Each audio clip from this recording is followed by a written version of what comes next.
Why most people are stuck in life. There are many reasons why people can feel stuck in life. Some common reasons include lack of clarity. Not knowing what you want out of life or what your goals are can make it difficult to move forward. Fear and self-doubt. Fear of failure or making the wrong choice can paralyze people and prevent them from taking action. Comfort and familiarity.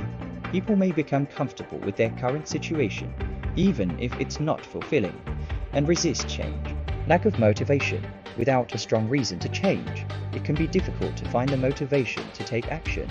External circumstances. Sometimes, external factors like financial difficulties, family obligations, or health problems can make it difficult to make progress. It's important to remember that feeling stuck is a common experience, and there are things you can do to overcome it. Some tips include: set clear goals, identify what you want to achieve, and break it down into smaller, manageable steps. Challenge your fears. Face your fears head-on and take action despite them. Step out of your comfort zone.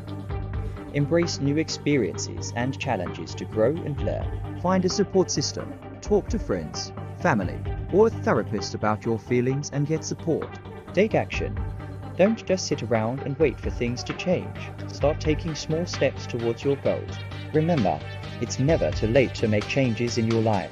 With determination and effort, you can overcome any obstacle and achieve your dreams.